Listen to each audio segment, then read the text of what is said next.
Canadians are going to the polls this Monday for an election after an election campaign, in which US President Donald Trump's tariffs and threats to annex Canada became very much central issues. Trump's threats ignited a wave of patriotism that swelled support for the Liberal Prime Minister Mark Carney, a political newcomer who previously led, of course, two G7 central banks. The campaign ended on a somber note on Sunday after a man rammed an SUV through a crowd at a Filipino community festival in Vancouver, killing at least 11 people, injuring dozens. Let's bring in our correspondent, Christopher Guly. He's in Ottawa. Chris, good evening to you. Tell us how things are going politically today. Well, all eyes are on the ballots across the country. The latest polls show the Liberals and Conservatives are almost in a dead heat. It's three or 4 points ahead for the Liberals, but it's quite a dramatic change over the last few months.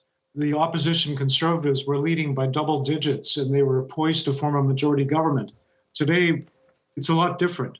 And it's likely, given the distribution of votes across Canada, that the Liberals will win a fourth consecutive term in government and quite possibly could win a majority, which takes us back to 2015 when Justin Trudeau arrived on the scene and he won a Liberal majority. Since then, subsequent two elections, it was reduced to a minority, but we're kind of back to where we started 10 years ago with the Liberals.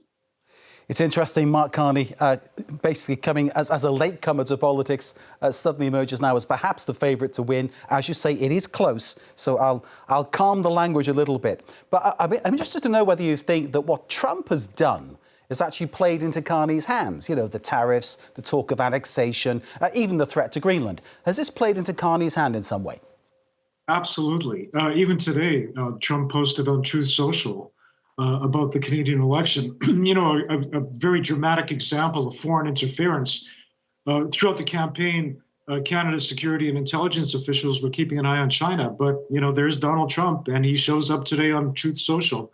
Throughout the campaign, Mark Carney in particular has hammered away at Trump's threats against Canada. The economic threats via tariffs and the threats against Canadian sovereignty by his endless musings about annexing Canada as the 51st state.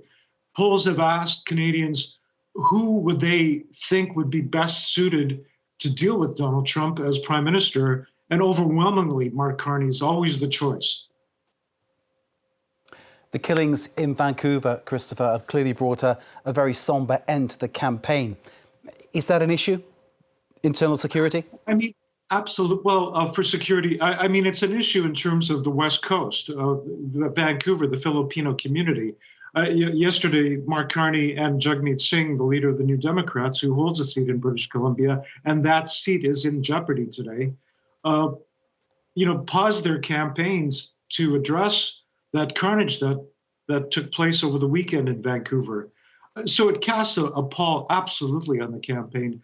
Does it address the security issue?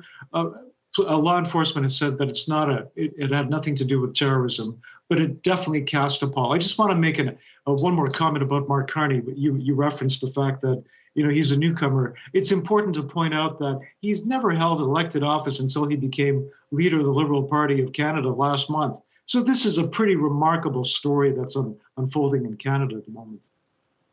And we're grateful to you to be there to give us the illumination that it needs. Christopher Guly, thank you very much for being with us. And of course, we know you bring us all developments as they develop there in Canada. Christopher Guly, our correspondent in Ottawa.